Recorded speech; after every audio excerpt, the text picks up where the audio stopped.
अस्सलामुअलैकुम वरहमतुल्लाहि वबरकातुहु।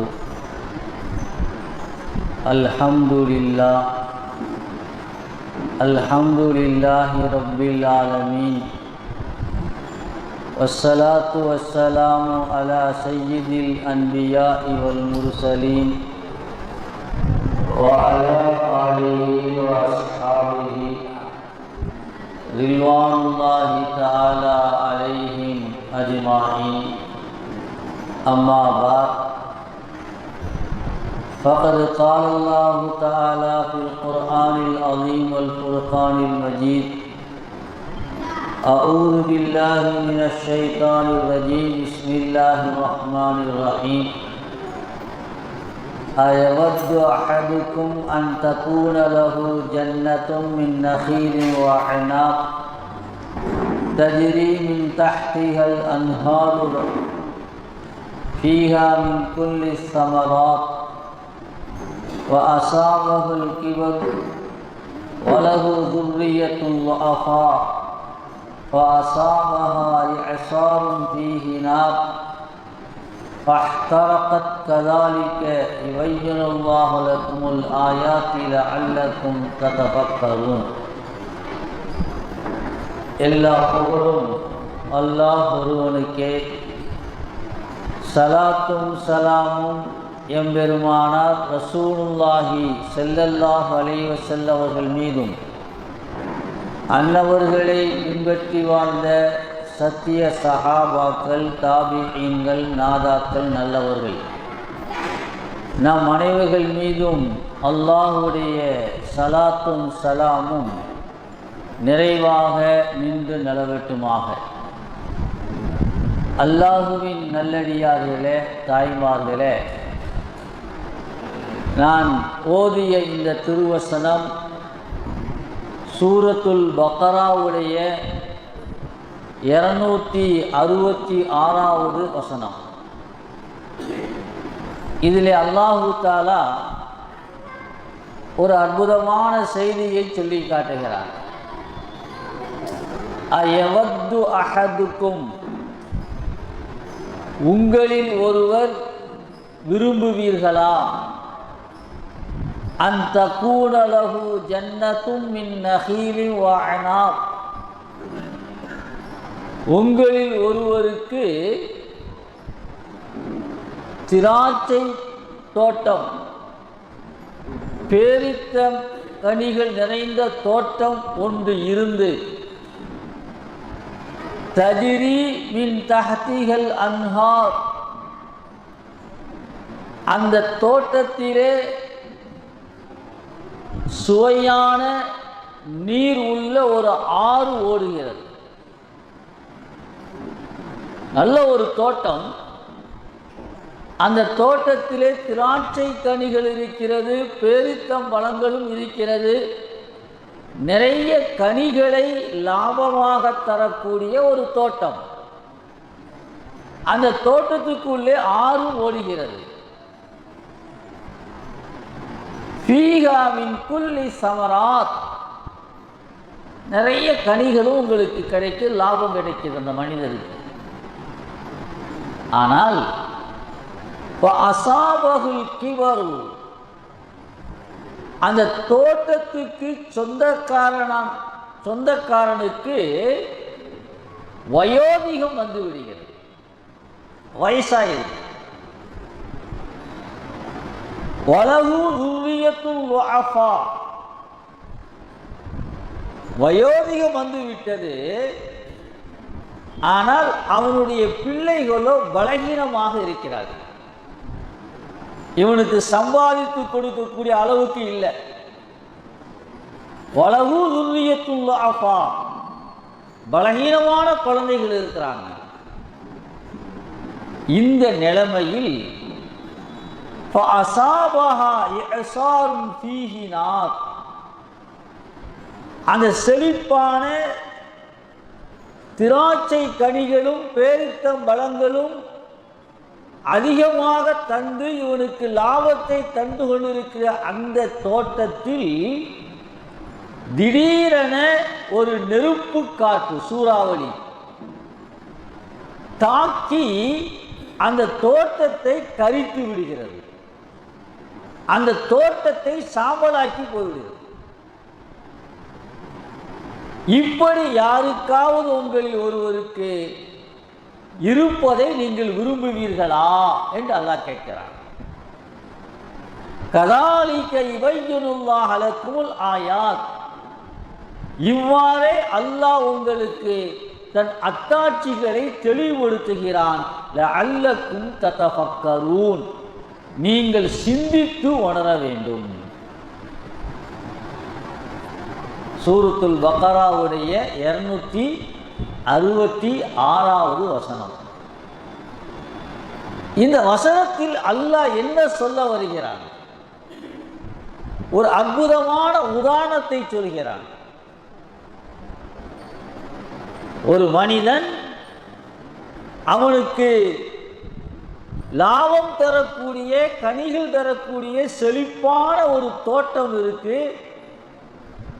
அதிலிருந்து அவன் வாழ்க்கையை நடத்தி கொண்டிருக்கிறான். வயோதிகமாகிறது. அவன் சம்பாதிக்கக்கூடிய அளவுக்கு உடலில் ஆற்றல் இல்லை. இப்பொழுது யாரை எதிர்பார்க்கணும்? தன் பிள்ளைகளை எதிர்பார்க்கணும்.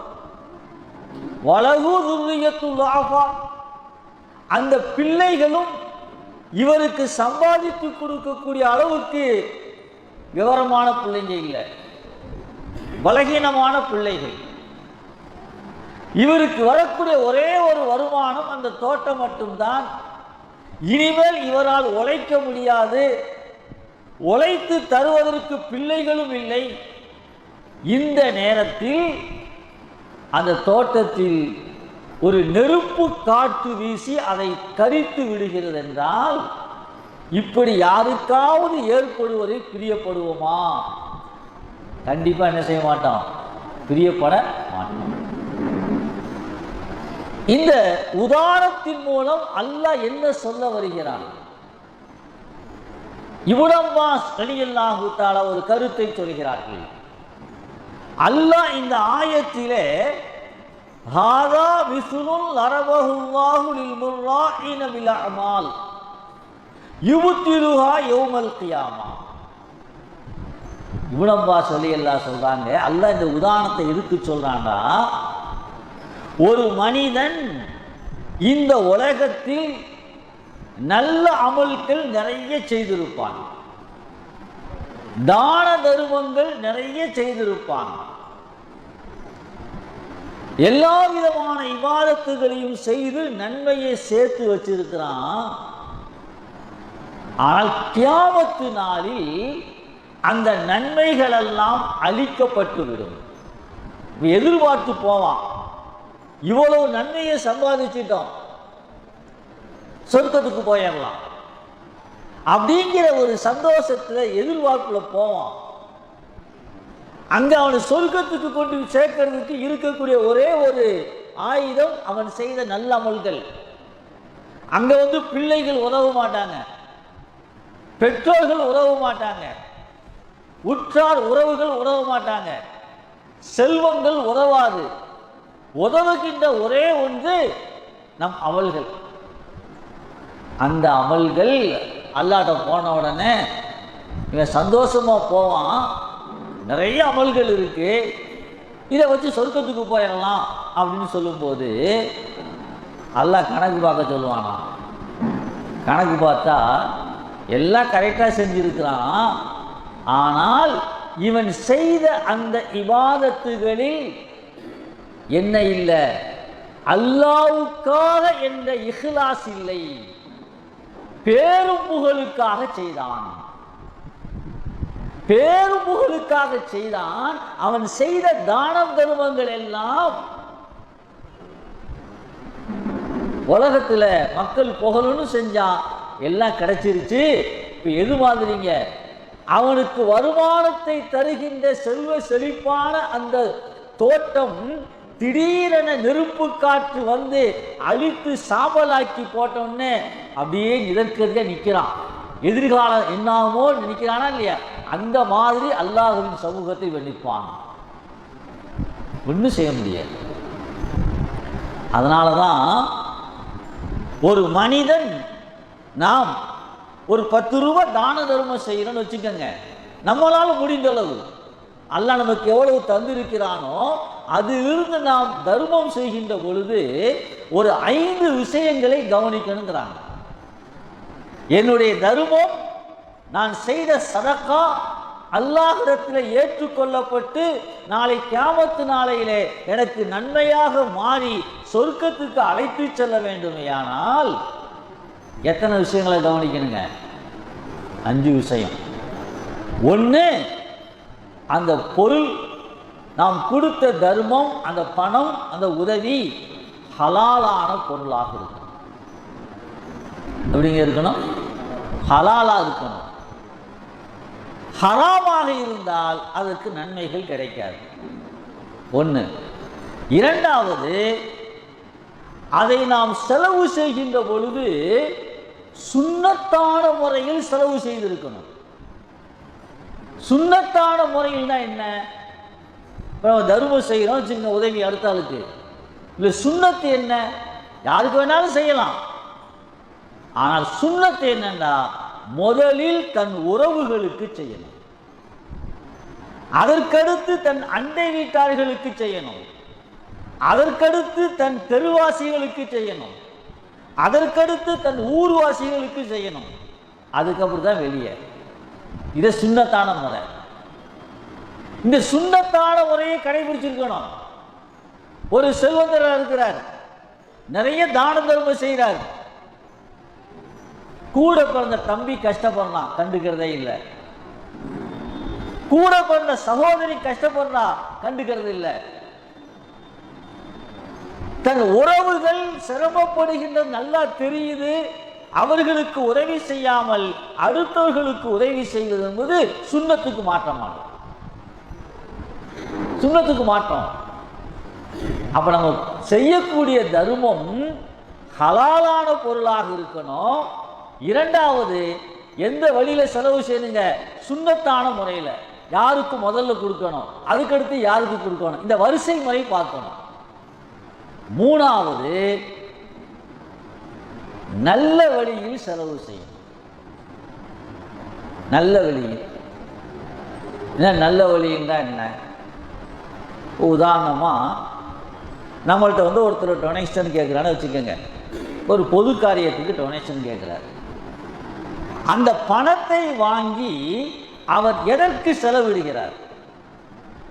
பொது காரியம் என்ற பேரில் வாங்கிட்டு வெடி விடுறது, ஆட்டம் பாட்டம், பாட்டு கச்சேரி, இந்த மாதிரி நல்லா தெரியுது நம்முடைய பணம் இதற்கு செலவழிக்கப்படும் என்று தெரிந்து நாம் கொடுக்கின்ற பொழுது அதுவும் நன்மையற்றதாக போய்விடும். எது மாதிரிங்க? அந்த செழிப்பான தோட்டத்தை நெருப்பு காற்று எப்படி அனைத்து சாம்பலாக்கி போடுதோ அப்ப நம்முடைய பணம்லாம் வீண். 3 விஷயம் ஆச்சுங்களா? நாலாவது, நாம் இது ரொம்ப கவனிக்கணும். நாம் யாருக்கு உதவி செய்தோமோ அவர்களை மட்டமாக நினைக்கக்கூடாது, தாழ்வாக நினைக்கக்கூடாது. நம்மள்கிட்ட வாங்கினவர் தானே, நம்மள்கிட்ட உதவி பெற்றவர் தானே அப்படி சைட்டா எண்ணங்களை போடுவான். நம்மிடத்தில் உதவி பெற்றிருந்தாலும் பெறாவிட்டாலும் நம் சகோதரர் அவர், மூமின் அவர். அவரை மட்டமான பார்வையில் பார்க்க, அப்படி பார்த்தால் அல்லது அவருடைய மனம் புண்படும்படி நாம் நடந்து கொண்டால் நம்முடைய அந்த சதக்காக்களுடைய இதுவும் போய்விடும். ஐந்தாவது, அல்லாஹ் இஹ்லாஸா அல்லாஹ்வுக்கு என்ன செய்யணுங்க? செய்யணும். இதுல முதல்ல என்ன சொன்னாங்க? அந்த தர்மம் செய்யக்கூடிய பொருள் ஹலாலாக இருக்கணும். ஸல்லல்லாஹு அலைஹி வஸல்லம் சொன்னாங்க, ஒரு காலம் வரும், அந்த காலத்தில் வாழக்கூடிய மனிதர்கள் சம்பாதிப்பாங்க, சம்பாதிக்கிறது லேசு, ஆனால் ஹலாலா ஹராமா என்று யோசிக்க மாட்டார்கள். ஹலால் ஹராமுடைய பேடுதல் அங்கே இருக்காது. பணம் வந்தால் போதும், அக்கௌண்ட்டில் பணம் பேலன்ஸ் இருந்தால் போதும் அப்படிங்கிற ஒரே குறிக்கோள் தான் இருக்குமே தவிர ஹலால் ஹராம் பார்க்க மாட்டாங்க. ஒரு செய்தியை எழுதுகிறாங்க குல்ஃபிகார் அஹமது அவங்க. ஒரு கணவன் மனைவி, கணவன் வக்கீல் தொழில் செய்யக்கூடியவர், அவர் வக்கீல், மனைவி டாக்டர். இப்போ வக்கீல் தொழில் செய்கிறார். திடீரென அவருக்கு இந்த மாதிரி மார்க்கத்துடைய விஷயங்களை கேட்டு ஹலாலா சம்பாதிக்கணும் அப்படிங்கிற ஒரு எண்ணம் வருது. மனைவி சொல்கிறாங்க நம்ம ஹலாலா சம்பாதிக்கணும்.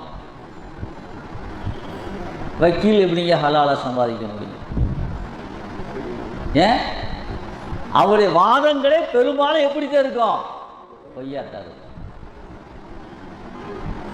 அதனால தான் உருதுல ஒரு சொல்லுவாங்க,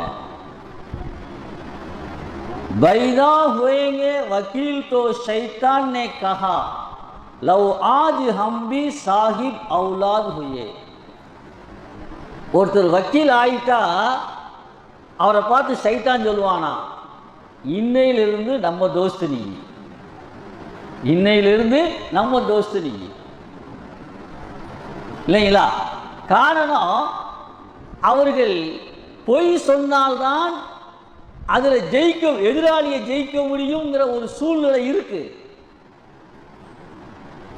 இப்போ மனைவி சொல்கிறாங்க, நமக்கு தான் நான் தான் டாக்டர், நான் சம்பாதிக்கிறேன், ஆனால் நீங்கள் இனிமேல் ஏதாவது ஒரு கேஸ் எடுத்து நடத்துகிறதா இருந்தால் உண்மையானதாக இருந்தால் எடுத்து நடத்துங்க, பொய்யானதை எடுத்து என்ன செய்யாதீங்க, நடத்தாதீங்க.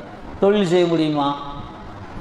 இவர் ஆஃபீஸுக்கு போகிறாரு, போனால் அன்றைக்கி உள்ள ஒரு கேஸும் வரலை, எழுதி போட்டார் உண்மையானது தான் வரணும்னு. போனார், அன்றைக்கி வந்த பத்திரிக்கை புறம் திரும்ப திரும்ப படிக்கிறார், டைம் போக மாட்டேங்குது. அவர் சொல்கிறாரு, இப்படியே ஒரு வருடம் ஓடியது, ஒரு வருடமாக அவருக்கு எந்த விதமான கேஸும் வரலை. ஏன்? வந்து ஆஃபீஸில் வாசலே எழுதி போட்டிருக்கார், யார் வருவா? யாரும் இல்லை. அல்லாஹ் பாருங்க, அவர் தன் சம்பாத்தியம் ஹலாலாக இருக்க வேண்டும் என்று முடிவெடுத்து அதற்காக முயற்சி செய்கின்ற பொழுது அல்லாஹ் கொஞ்சம் சோதிப்பான், கொஞ்சம் சோதிப்பான். எவ்வளோ நாளுங்க சோதிச்சிருக்கான்? ஒரு வருஷம். சரி, அவருக்கு பிரச்சனை இல்லை, மனைவி சம்பாதிக்கிறாங்க, அந்த சம்பாத்தியம் இல்லாதால என்ன செய்வான்? கஷ்டம்தான்.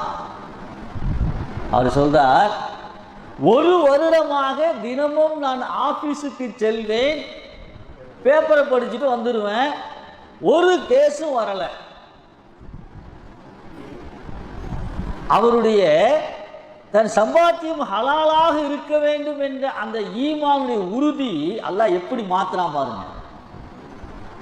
ஒரு நாள் அங்க இருக்கக்கூடிய வக்கீல்கள், நீதிபதிகள் ஒரு கலந்துரையாடல் பேசும்போது சில நீதிபதிகள் கேட்டாங்களாம், இந்த வக்கீல் கோர்ட்டுக்கே வரதில்லையே, இருக்கிற ஹயாத்தா இருக்கிறாரா மௌத்தா போயிட்டாரா? சந்தேகம் வருங்கல்ல. ஒரு வருடமா இல்லை. அப்போ சில வக்கீல் சில இருக்கிறாரு, அவர் இந்த மாதிரி கேஸை தான் எடுப்பார், எது உண்மையாக இருக்கு அதை எடுக்கிறது. தெரியுமில்ல, வக்கீல் தெரிஞ்சு போயிடும், ரெண்டு வார்த்தை பேசினோடனே என்ன சொல்றான்னு விளங்கிடுவான். அதனால பொய்யானதை இவர் எடுப்பதில்லை அப்படின்னு சொன்னோடனே செய்தி அப்படியே பரவுது. பரவுன உடனே இந்த உண்மையாக இருக்கக்கூடிய கேஸ் இருக்குங்கள, அவங்க தேடி போறாங்க. ஒன்று ரெண்டு தான் வருது. ஆனால் ஒரு விஷயத்தை கவனிக்க, என்ன எழுதுறாங்க, ஒரு வருடம் கடந்து விட்டது, அதற்கு பிறகு இப்படி செய்தி வெளியே பரவி ஒன்று ரெண்டு கேஸ் வருது,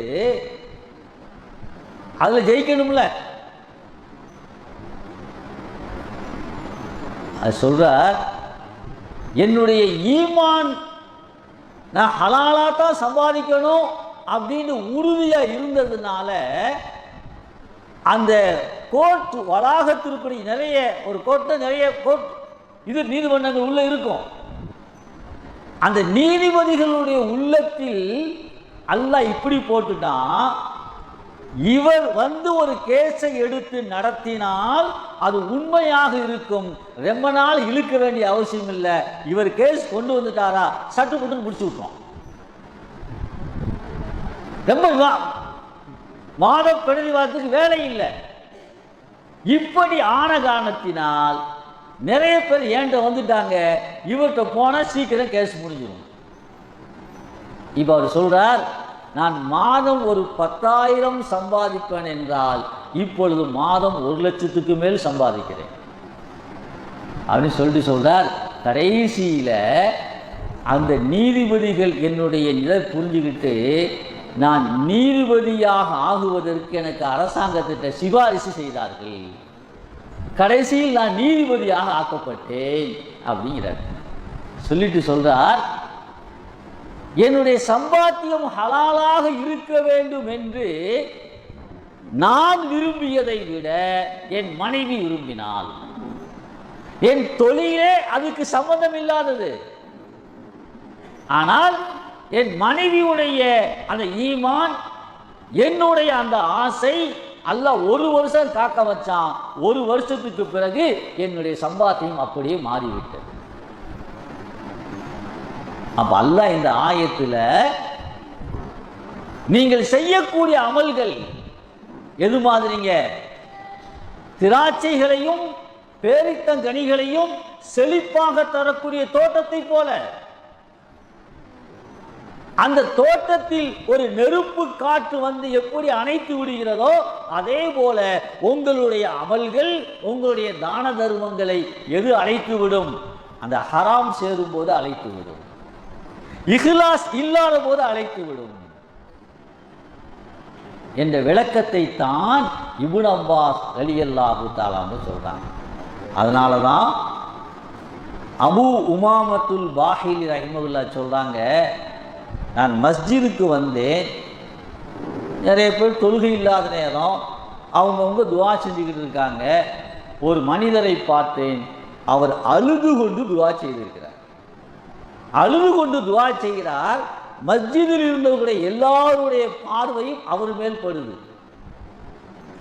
அவங்க சொல்றாங்க, நான் சொன்னேன், அவரை கூப்பிட்டு எல்லாம் துவாலாம் முடிச்சதுக்கு பிறகு, அந்த அந்த லவ்கான ஹதா ஃபீ பைத்திக, இந்த மாதிரி அல்லாஹ்ட்ட உன் தேவையை கேட்டு அழுது அழுது கேட்குறியே, நீ எப்படி கேட்குறன்னு தெரியல, ஆனால் பார்க்குறவங்களுக்கு பரவாயில்லப்பா ரொம்ப பயபக்தியாக துவா செய்கிறாரு அப்படிங்கிற நீ காட்டுவது போன்று இருக்கிறது, பிறருக்கு காட்டுவதற்காக துவா செய்வது போன்று இருக்கு.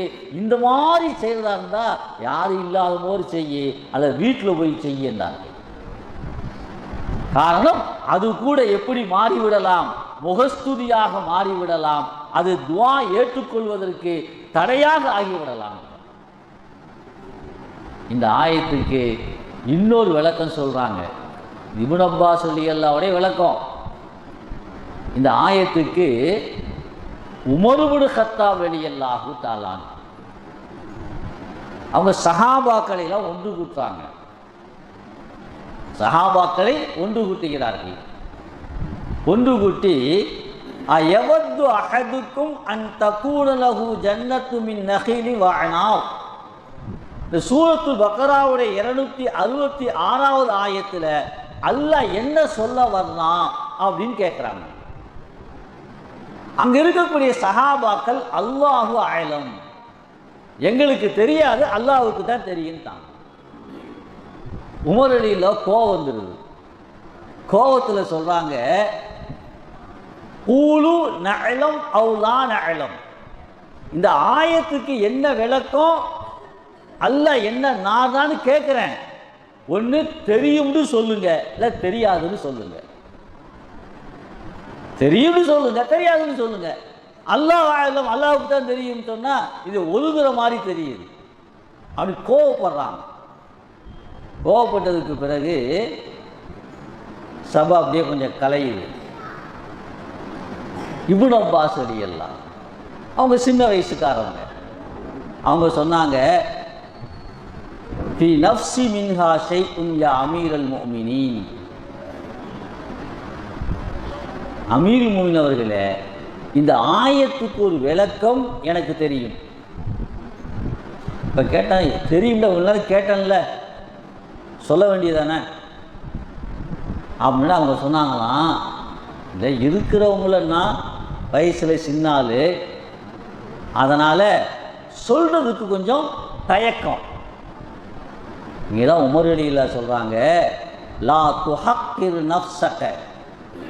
இப்னு அப்பாஸே, உங்களுக்கு அல்லாஹுவின் தூதர் ஸல்லல்லாஹு அலைஹி வஸல்லம் அல்லாஹும்ம ஃபக்ஹு ஃபித்தீன், அல்லாஹும்ம அல்லிமுஹு தஅவீல், யா அல்லாஹ் இந்த இப்னு அப்பாஸுக்கு கல்வி ஞானங்களை அதிகப்படுத்தி கொடு, குர்ஆனுடைய விளக்கத்தை கற்றுக்கொடு என்று அல்லாஹுவின் தூதர் ஸல்லல்லாஹு அலைஹி வஸல்லம் உங்களுக்கு துஆ செய்திருக்கிறார்கள்.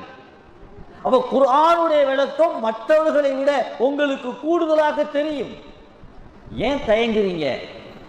உங்களை நீங்களே தாழ்வாக நினைத்துக் கொள்ளாதீர்கள். இல்முடைய விஷயத்தில் தெரிஞ்ச டக்குன்னு சொல்லுங்க. தெரிஞ்சதை என்ன ஆயிருமோ, தப்பா சொல்லிடுவோமோ அப்படின்னு என்ன செய்ய வேண்டாம். லா துஹக்கிர் நஃப்ஸக அப்படின்னு சொல்லிட்டு சொன்னோன்னே இப்னு அப்பாஸ் ரலியல்லாஹு சொல்கிறாங்க, அமீருல் முஃமினீன், இந்த ஆயத்தில் அல்லாஹ் என்ன சொல்கிறாங்கன்னா, லுரிபத் மஸலன் லி அமலின், நாம் செய்யக்கூடிய அமல்களுக்கு அல்லாஹ் ஒரு உதாரணத்தை சொல்கிறான். நாம் செய்யக்கூடிய அமல்களுக்கு ஒரு உதாரணத்தை சொல்கிறான். இப்னு அப்பாஸ் அமீருல் முஃமினீன் உமர் ரலியல்லாஹு கேட்டாங்க, ஐயோ அமல், என்ன அமல்? ரொம்ப யோசிக்கணும். இவங்க சொல்லக்கூடிய இப்னு அப்பாஸ் ரலியல்லாஹு, அது முதல் கருத்து இப்னு அப்பாஸ் தான், இதுவும் இப்னு அப்பாஸ் ரலியல்லாஹு தான். அவங்க சொல்கிறாங்க, லி ரஜுலின் கனியின் அமலுன், ஒரு செல்வந்த மனிதன், செல்வ செழிப்பில் இருக்கக்கூடிய மனிதன், அவன் நல்ல அமல்கள்லாம் செஞ்சிருக்கிறான், நல்ல அமல்கள்லாம் செஞ்சிருக்கிறான், செல்வ செழிப்பான மனிதன். ஆனால் சும்ம பஅஸல்லாஹு லஹு ஷைத்தான், செல்வ செழிப்பான மனிதன், நல்ல இபாதத் செஞ்சிருக்கிறான், தான தர்மங்கள் செஞ்சிருக்கிறான், எல்லாம் செஞ்சிருக்கிறான். இவன்கிட்ட ஷைத்தானை அல்லாஹ் அனுப்புவான். அனுப்பி அமில பில் மஆசி ஹத்தா அகுரக அமாலஹு, ஷைத்தான் வந்து தூண்டுதல் போட்டு பாவங்களை செய்ய ஆரம்பித்து விடுவான். பாவங்களை செய்ய ஆரம்பித்த உடனே இவன் செய்த நல்ல அமல்கள் எல்லாம் வீணா போய்விடும் என்பது மட்டுமல்ல, இவனுடைய செல்வங்களும் இவனை விட்டு போய்விடும். இவனுடைய செல்வங்களும் இவனை விட்டு போய்விடும். கடைசியில் இவனுக்கு பிள்ளைகளும், பலகீனமான பிள்ளைகள் இருப்பாங்க, சம்பாதித்து கொடுக்கறதுக்கு ஆள் இருக்க மாட்டாங்க. கடைசி கட்டம் இவனுடைய வாழ்க்கை ரொம்ப திண்டாட்டமாக இருக்கும். இதைத்தான் நான் சொல்ல வர்றேன் அப்படின்னு சொல்லி இப்னு அப்பாஸ் ரலியல்லாஹு தஆலான்னு சொல்கிறான். இதில் ஒரு விஷயம் விளங்கணும். இப்னு அப்பாஸ் ரலியல்லாஹு தன் தெரிந்த கருத்தை சொல்வதற்கு தயங்கின போது உமர் ரலியல்லாஹு என்ன சொல்கிறாங்க? கட்டி கொடுக்குறாங்க. தயங்காத, வெக்கப்படாத, தைரியமா சொல்லு, தப்ப ரைட்ட சொல்லு. என்ன சொல்ல வர்றாங்க? நாம் நம்முடைய பிள்ளைகளுக்கு இந்த தைரியத்தை கொடுக்கணும். கல்வியுடைய விஷயத்துல பிள்ளைங்க தயங்குவாங்க, ஒரு விஷயத்தை கேட்கும் போது சபையில சொல்வதற்கு தயங்குவாங்க, தவறா கூட சொல்லுவாங்க. அப்படி அந்த பிள்ளைகள் தவறா சொன்னா கூட அவர்களுக்கு தட்டி கொடுத்து நீங்கள் அந்த பிள்ளைகளை உற்சாகப்படுத்தணும், மட்டப்படுத்தக்கூடாது. அதைத்தான் உமர் ரலியல்லாஹு செஞ்சாங்க. இன்னொரு செய்தி இருக்குங்க, அற்புதமான செய்தி. சூரத்து நூர்ல அல்லாஹு தஆலா அந்த செய்தியை சொல்வான். ஸல்லல்லாஹு அலைஹி வஸல்லம் அவர்கள் ஒரு முறை ஒரு மதிய நேரம், அதாவது லொஹுர் தொழுகைக்கு முந்திய நேரம், லொஹுர் தொழுகைக்கு முந்திய நேரம் என்பது கைலூலா தூக்கம் என்று சொல்வார்கள். கைலூலா தூக்கம் சுன்னத்து. எதுக்கு முதல்ல தூங்குறது? லொஹுர் தொழுகைக்கு முன்னால. அது யாருக்கு சுன்னத்துன்னு வழங்கணும். ஏன்னா இந்த மாதிரி சுண்ணத்தை சீக்கிரம் எடுத்துக்குவோம், தூங்குற சுண்ணத்தை சீக்கிரம் எடுத்துக்குவோம். அது யாருக்கு சுண்ணத்துண்டா, யாரு தஹஜ்ஜத் தொழுகிறாங்களோ அவங்களுக்கு. எல்லாத்துக்கும் இல்லை, தஹஜ்ஜத் தொழுகிறவங்களுக்கு. ஃபஜ்ருக்கு முன்கூட்டி எந்திரிச்சிடறாங்கல்ல, இப்போ அவங்க அந்த நேரத்தில் கொஞ்சம் தூங்கி எந்திரிச்சால் உடல் எப்படி இருக்கும்? சுறுசுறுப்பாக இருக்கும். இன்னைக்கு மருத்துவம் தான் சொல்கிறான், யார் நல்ல வேலை செய்கிறார்களோ அவர்கள் பகலிலே கொஞ்ச நேரம் என்ன செய்யணும்? ஓய்வெடுக்கணும். அது குறிப்பாக இந்த கம்ப்யூட்டருக்கு முன்னால் உட்காந்து வேலை பார்க்குறாங்களா இல்லையா, அவர்கள் ஒரு 10 நிமிடமாவது தூங்குறாங்களோ இல்லையோ கண்ணை மூடிக்கொண்டு அப்படியே அந்த சேர்லையால் சாஞ்சிடணும். ஸல்லல்லாஹு அலைஹி வஸல்லம் அன்னைக்கே சொல்லியிருக்காங்க, லொஹுர் தொழுகைக்கு முன்னால் சற்று ஓய்வு எடுக்க வேண்டும். இப்போ லொஹுர் தொழுகைக்கு முன்னால ஒரு அன்சாரி சிறுவரை கூப்பிட்டு ஸல்லல்லாஹு அலைஹி வஸல்லம் உமர் ரலியல்லாஹு நீங்கள் அழைத்து வாருங்கள் அப்படின்னு கூப்பிட வருவாங்க. உமர் ரலியல்லாஹு இவர் போறார். போன கதவு திறந்து இருக்கு, சின்ன பிள்ளை தானே, வேகமா உள்ள போயிட்டார். உள்ள போய் சலாம் கதவை தட்டுறார், பதில் வரல, ஒன்றும் வரல. சலாம் சொல்றார், ஆனா பலம் எஸ்தைக்கில் உமர் ரலியல்லாஹு, தூங்கி இருக்க உமர் ரலியல்லாஹு எந்திரிக்கல. சின்ன பிள்ளை. போனவர் திரும்ப கதவை என்ன செய்யறாரு? தட்டுறார், சலாம் சொல்றார், அப்பவும் எந்திரிக்கல.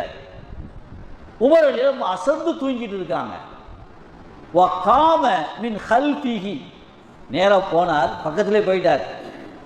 உமர் ரலியல்லாஹு பக்கத்தில் போறதுக்கு தைரியம் வேணும்ல, சின்ன பிள்ளை. போனவர் அவங்களுக்கு பின்னால முதுகுக்கு ஒரு கழிச்சு படுத்திருக்கிறாங்க. முதுகுக்கு பின்னால போன ஹர்ரகஹு, முதுகை பிடிச்சு ஆட்டார், உழுக்கிறார், எந்திரிக்க எந்திரிக்க. யாரங்க? உமர் ரலியல்லாஹு. அப்பவும் உமர் ரலியல்லாஹு எந்திரிக்கல, நல்லா அசந்து தூங்குறாங்க. அதுக்கு பிறகு அப்படியே கொஞ்ச நேரம் உட்காந்துட்டார் இந்த பையன்.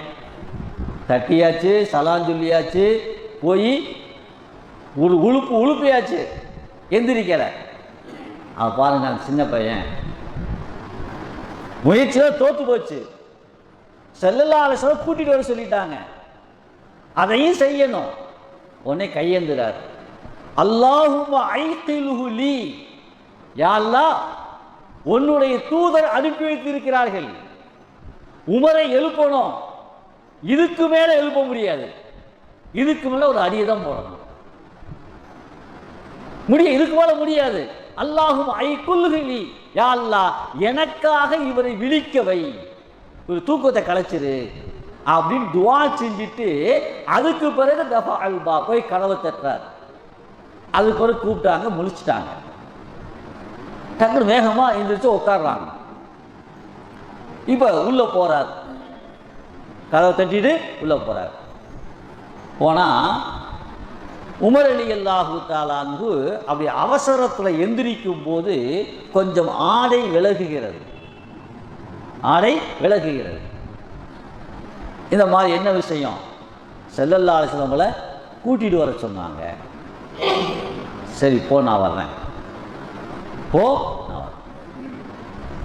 இப்போ உமர் ரலியல்லாஹு என்ன செய்கிறாங்கன்னா, மனசில் நினைக்கிறாங்க, யா அல்லாஹ் பொதுவாக அடுத்தவங்க வீட்டுக்குள்ளே போகும்போது அனுமதி வாங்கிட்டு போகணும். அடுத்தவங்க வீட்டுக்குள்ளே போகும்போது அனுமதி வாங்கிட்டு போகணும். நம்ம வீட்டுக்குள்ள போகும்போதும் சலாம் சொல்லி, அனுமதி தேவையில்லை, சலாம் சொல்லிட்டு போகணும். ஆனா அதே நேரத்தில் வீட்டுக்குள்ள வர்றவங்க சிறு பிள்ளைகளாக இருந்தால், அதாவது ஒரு கணக்கு ஒரு 15 வயதுக்கு கீழ் இருந்தால், பாலிகாவோட வயசு 15 வயதுக்கு கீழே இருந்தால் அனுமதி இல்லாமல் உள்ள வரலாம். சின்ன பிள்ளைங்க இப்போ அவங்க என்ன நினைக்கிறாங்கடா, யாரெல்லாம் இந்த சிறு பிள்ளைகள் 15 வயதுக்கு கீழ் உள்ள பிள்ளைகளும் கூட அனுமதி பெற்று வர வேண்டும் என்று நீ ஆயத்தை இறக்கினால் நன்றாக இருக்கும். அடுத்தவங்க வீட்டுக்குள்ள இல்லை நம்ம வீட்டுக்குள்ள சின்ன பிள்ளைகள் கூட 15 வயதுக்கு கீழ் உள்ள பிள்ளைகள் கூட அனுமதி பெற்று வந்து வரணுங்கிற ஒரு ஆயத்தை இறக்குனா நல்லா இருக்கும் அப்படின்னு யாருக்கு ஆசைப்படுறா? உமர் அலி எல்லாம் மனசில் நினைக்கிறாங்க, நினச்சிக்கிட்டே போகிறாங்க. போனால் அல்லாஹு தாலா சூரத்து நூறில் வரக்கூடிய 58வது ஆயத்தை இறக்கி வச்சுட்டான். இவங்க போகிறாங்க, ஆயத்து இறங்கிருச்சு. அந்த ஆயத்தில் அல்லாஹ் என்ன சொல்றான்? சூரத்து நூறுடைய 58வது ஆயத்தில் யா ஐயுகல்லதீன ஆமனு யஸ்தஅதினுக்குமுல்லதீன மலக்கத் ஐமானுக்கும் தொடர்ந்து அல்லாஹ் சொல்றான். அதாவது உங்களுடைய அடிமைகள், சிறுவர்கள், இவர்கள் அனுமதி பெற்று எங்கே வரட்டும்? வீட்டுக்குள்ளே வரட்டும். சிறுவர்களும் அனுமதி பெற்றுவது நல்லதுன்னு ஆயத்தை இறக்கி வச்சான். அது குறிப்பாக 3 நேரங்கள் நல்லா கவனிக்கணும். எத்தனை நேரங்க? சூரத்து நூறில் தெளிவாக அல்லாஹ் சொல்கிறான். சூரத்து நூறு இருக்குங்களே, பழைய காலத்தில் ஒரு பெண்ணை திருமணம் முடித்து கொடுக்கறதா இருந்தால், இன்னைக்கு போய் நம்ம கேட்குறாங்கல்ல, எத்தனை பவுன் போடுவீங்க, எத்தனை பேர்த்துக்கு சாப்பாடு கொடுப்பீங்க, எவ்வளவு சீர்வரிசை நடைமுறை. ஒவ்வொரு ஊர்லேயும் ஒரு விதமான பழக்க வழக்கங்கள் இருக்கு. ஆனால் அந்த காலத்தை என்ன செய்வாங்களாம், உங்கள் பிள்ளையை நாங்கள் எங்கள் மகனுக்கு கட்டிக்கிறோம், உங்கள் பிள்ளைக்கு சூரத்து நூர் தெரியுமா, சூரத்து நூறுடைய விளக்கம் ஓதிருக்கா அப்படின்னு கேட்பாங்களாம். என் பிள்ளைக்கு சூரத்து நூறுடைய தஃசீர் தெரியும், விளக்கம் ஓதிருக்கு அப்படின்னு சொல்ல பண கிடைக்கும். காரணம், சூரத்து நூறில் குடும்பவியல் சம்பந்தமாக நிறைய அல்லாஹ் பேசுகிறான், நிறைய பேசுகிறான். இந்த ஆயத்தை இறக்குறான். சூரத்து நூறுடைய 58வது ஆயத்தில் 3 நேரங்கள். ஒன்று ஃபஜ்ர் தொழுகைக்கு முந்தி, ஃபஜ்ருடைய வக்துக்கு முந்தி.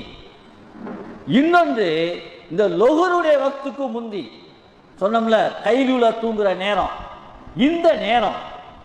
மூணாவது இஷாவுக்கு பிந்தி, இஷா தொழுகைக்கு பிந்தி. இந்த 3 நேரங்கள், இந்த 3 நேரங்களில் உங்கள் வீட்டுக்குள்ளேயே, நான் கருத்தை சொல்றேன், அந்த ஆயத்துடைய விளக்கத்தை சொல்றேன், உங்க வீட்டுக்குள்ளேயே நீங்கள் உறங்குகின்ற அந்த இடத்தில் உங்கள் பிள்ளையாக இருந்தாலும் அனுமதி பெற்று வர வேண்டும். இந்த 3 நேரம். இப்போ நம்ம வீடு இருக்கு, நம்ம ரூமில் படுத்துருக்குறோம் அப்படின்னா நம்ம பிள்ளை வந்தாலும் கூட என்ன செய்யுங்க, சலாம் சொல்லி அனுமதி பெற்று வர வேண்டும்.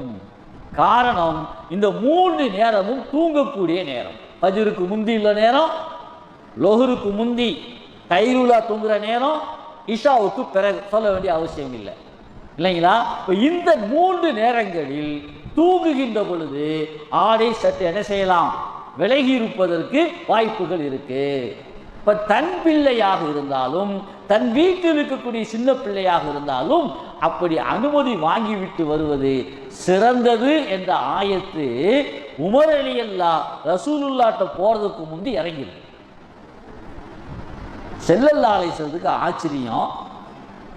வந்த உடனே கேட்டாங்க, மா தாக்கயா உமர், உமரை என்ன நடந்துச்சு? என்னமோ நடந்திருக்கு, அல்லாஹ் ஆயத்து இறக்கினான். ரசூலுல்லாஹ் புரிஞ்சுக்கிட்டாங்க. அப்போ உமர் ரலியல்லாஹு வந்து நடந்ததை சொன்னார்கள். யா ரசூலல்லாஹ், என்னை கூப்பிட்டு அனுப்பிச்சிங்க, எல்லாம் ஓகே தான், ஆனால் அந்த பையன் ஒரு படாத பாடு படுத்திட்டு வந்துட்டான். என் பக்கத்தில் வர்றதுக்கே சகாபாக்கள் யோசிப்பாங்க, வந்து என்ன ஆட்டம் போட்டுருக்கான். அதெல்லாம் சரி, சின்ன பிள்ளை. ஆனால் அவன் அப்படி வருகின்ற பொழுது என் ஆடை கொஞ்சம் சற்று விலகி விட்டது. யா ரசூலல்லாஹ், என் மனசு கஷ்டமாகுது, என் மனசு கஷ்டமா இருக்கு. அந்த பையன் எழுப்புனது, அடித்தது, வைக்க எதுவுமே எனக்கு இல்லை. ஒரு சிறுவனாக இருந்தாலும் அவனுக்கு முன்னால் என் ஆடை விலகி விட்டதே அப்படிங்கிற வெட்க உணர்வு எனக்கு இருக்கு யா ரசூலல்லாஹ். நான்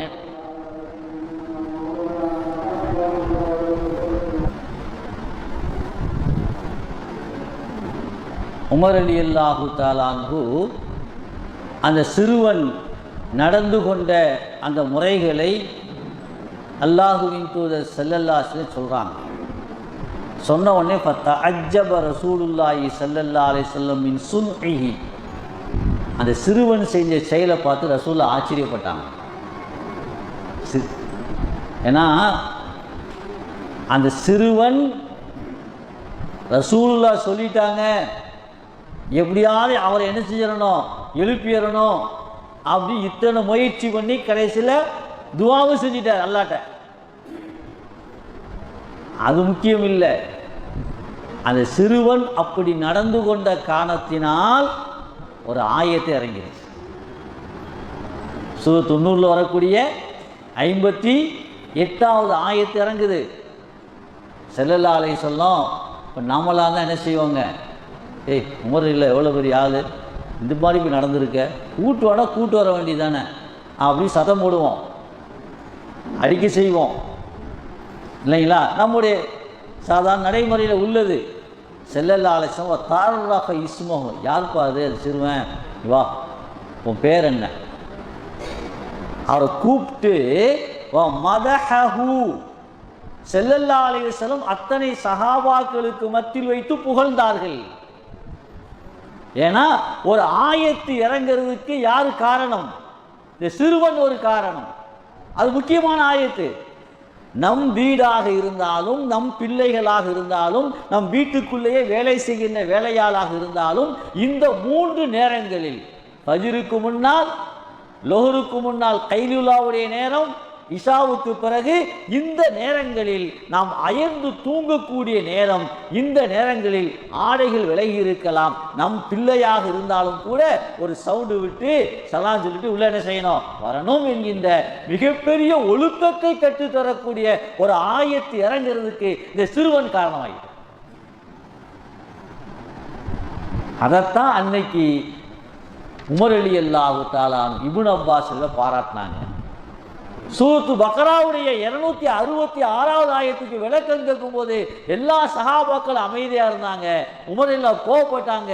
ஒன்று தெரியும்னு சொல்லுங்க, தெரியாதுன்னு சொல்லுங்க, அமைதியா இருக்காதுங்கும் போது இப்னு அப்பாஸ் எனக்கு இந்த அர்த்தம் தெரியும். என்ன அர்த்தம், ஒரு செல்வந்தன் செல்வ செழிப்போடு இருக்கிறான், அவன்கிட்ட சைத்தான் வந்து அவனை பாவத்தை தூண்ட வைத்து அவனுடைய செல்வமெல்லாம் போயிருச்சு, வயோதிகத்தில் இருக்கிறான், அவனுக்கு சம்பாதித்து கொடுக்கிறதுக்கு பிள்ளைகள் இல்லை, சம்பாதித்து கொடுக்க யாரும் இல்லைங்க. யோசிச்சு பாருங்க. அதனால தான் வாட்ஸ்அப்பில் ஒரு ஒரு கவிதை மாதிரி ஒருத்தன் போட்டிருந்தான். உண்மையிலேயே இன்னைக்கு உள்ள நிலவரத்தை ரொம்ப யதார்த்தத்தை சொல்லக்கூடிய ஒரு கவிதை. இங்கே நிறைய இருக்கு, இங்கே நாமளே அனுபவிச்சிருப்போம். சொல்றான், தந்தை வீட்டில் மகன் சாப்பிட்டது போல், தந்தையின் வீட்டில் மகன் சாப்பிட்டது போல் மகன் வீட்டில் தந்தையால் சாப்பிட முடியாது. உண்மைதானங்க? நம்ம தந்தை, பிள்ளை வருவான் இல்லைங்களா, நம்ம கொடுப்போம், பசியறிஞ்சு கொடுப்போம் இல்லையா, உரிமையோடு போய் எடுப்பான், பாக்கெட்டில் கையை விடுவான், காசை எடுப்பான், பீரோவை திறப்பான், காசை எடுப்பான். எவ்வளவு உரிமை இருக்கு அவனுக்கு. ஒரு பொருளை உடைப்பான், அங்க எடுத்து போடுவான், இங்க எடுத்து போடுவான், எல்லாம் செய்வான், உரிமையோடு செய்வான். அதே பிள்ளை சம்பாதித்து குடும்பம் நடத்துகின்ற பொழுது தந்தை வயதாகி விடுவார். இப்ப பிள்ளை தன்னிடத்தில் எவ்வளவு உரிமையோடு கையில் பாக்கெட்ல கைவிட்டு எடுத்தானோ, இப்போ தந்தை தன் பிள்ளையை எடுக்க முடியுமா? சொல்லுங்க அப்போ. முடியாது. தன் மகனின் ஒரு பொருளை பயன்படுத்த முடியுமா? முடியாது. மகன் சம்மதித்தாலும் கூட மருமகள். எவ்வளவு யதார்த்தம் பாருங்க, எவ்வளவு யதார்த்தம்.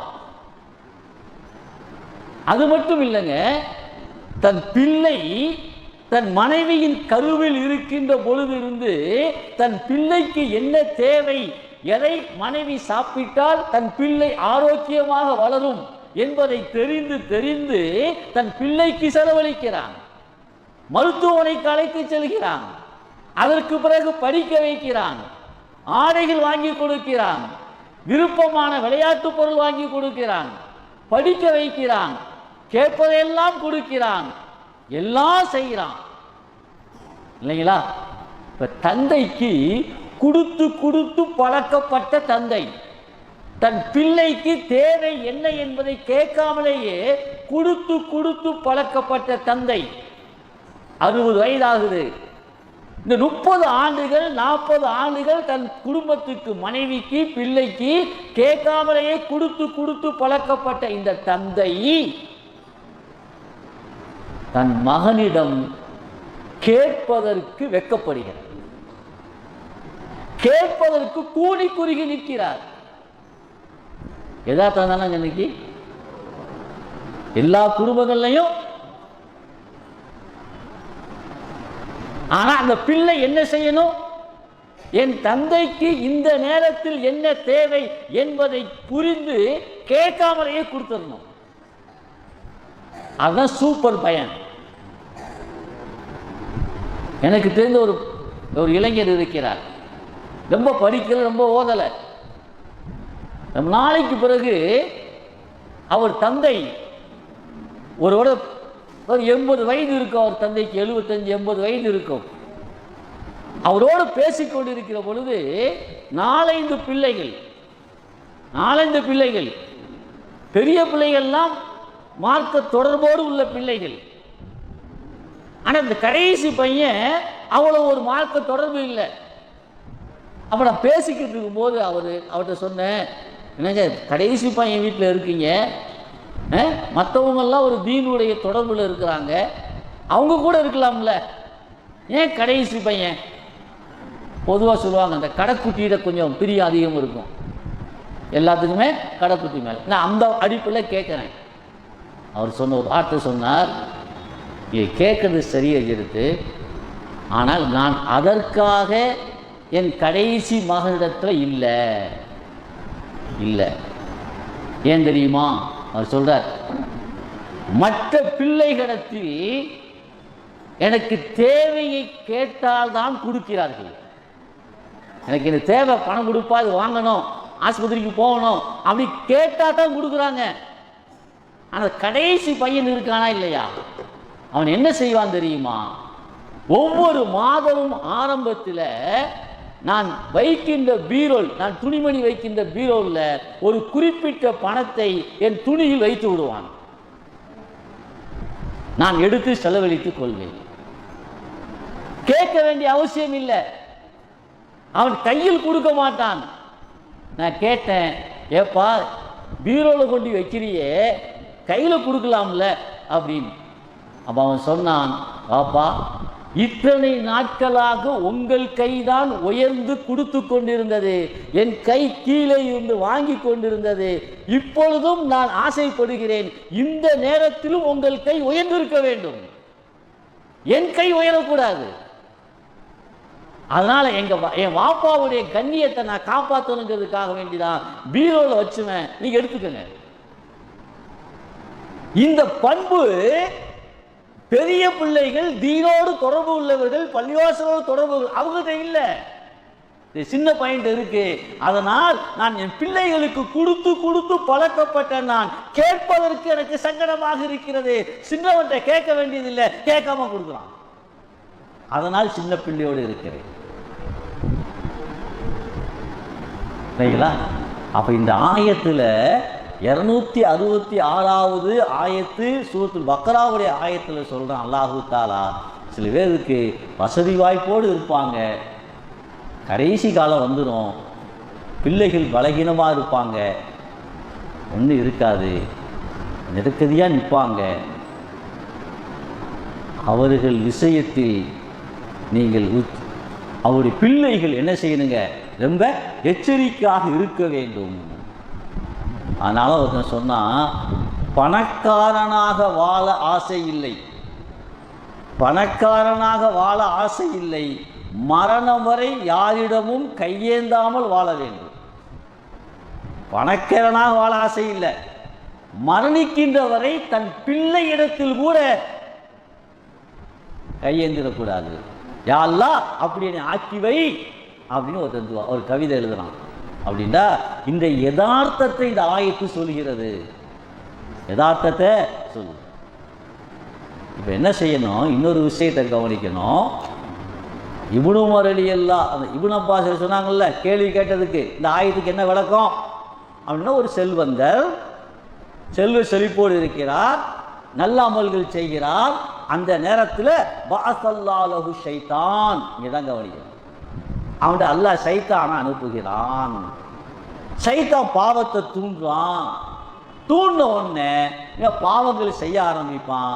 ரெண்டு விஷயம், அவன் செஞ்ச அமல்கள்லாம் வீணா போயிடும், செல்வமும் அவனை விட்டு போய்விடும்.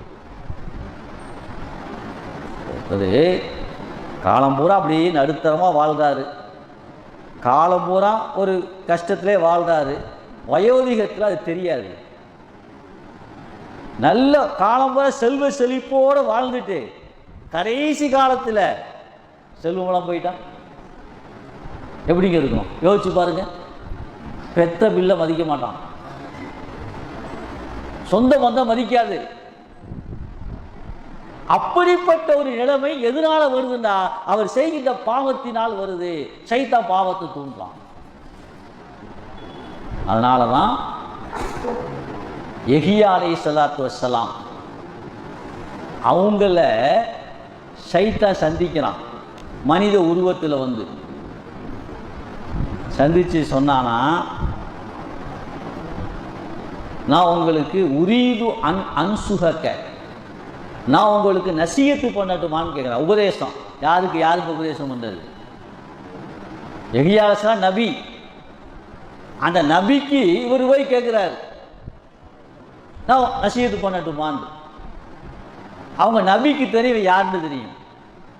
சொன்னாங்க, நீ யாருன்னு தெரியும், இப்போ வாயத்தை வந்தாலே பொய் தான் வரும், அதனால் நீ நசியத்துலாம் ஒன்றும் தேவையில்லை, நீ உலகம் பூரா சுற்றி வர்ற, உலகம் பூரா எல்லா மனிதர்களையும் பார்க்குற, மனிதர்கள் எத்தனை வகையாக இருக்காங்கன்னு சொல்லு, நீ பார்த்த வகையில். அவன் சொன்னான், நான் பார்த்த வகையில் மனிதர்கள் 3 வகையாக இருக்கிறாங்க. ஒன்று மஅசூமீன்கள், பாவத்தை விட்டு பாதுகாக்கப்பட்டவர்கள். யார்? உங்களை மாதிரி நபிமார்கள், பாவத்தை விட்டும் பாதுகாக்கப்பட்டவங்க. இவங்களை பற்றி எனக்கு பேச்சு இல்லை, ஏன் என்னால் ஒன்றும் செய்ய முடியாது. இன்னொருத்தவங்க இருக்கிறாங்க, அவர்கள் எப்படிப்பட்டவங்கன்னா, சிறுவர்களின் கையில் இருக்கக்கூடிய பந்தை போல.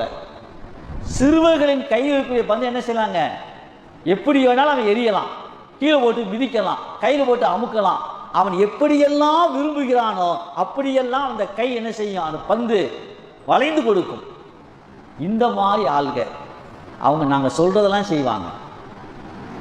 அவங்களுக்கு தப்பாக தெரியாது, பணம் வந்த உடனே நிலைமை மாறிடும், எல்லா தப்பும் செய்வான், தப்புன்னு சிந்திக்க விட மாட்டோம். இவர்களை பற்றியும் எங்களுக்கு கவலை இல்லை. ஏன் எங்க இழுப்புக்கு வந்துட்டாங்க, அவங்கள ஒன்றும் செய்ய முடியாது, இவங்க பிரச்சனையே இல்லை. ஆனால் 3வது ஒரு கூட்டம் இருக்கு, அவங்க தான் டேஞ்சர். அவங்கள பற்றி நாங்கள் கவலைப்படுறோம். யார் அவங்க? அவர்களை நாங்கள் சிரமப்பட்டு பாவத்தின் பக்கம் அழைப்போம், பாவத்தை தூண்டுவோம், பாவம் செய்வார்கள். ஆனால் குர்ஆன் ஹதீஸுடைய சட்டங்களை கேட்டு தௌபா செய்து தப்பித்துக் கொள்வார்கள். தௌபா செய்து தப்பித்துக் கொள்வார். இவங்களை பற்றி எங்களுக்கு கவலை. ஏன்? நாங்கள் முயற்சி பண்ணி கொண்டு வந்து எங்கள் லிஸ்டில் சேர்த்து தப்பிச்சு ஓடி போகிறாரா இல்லையா?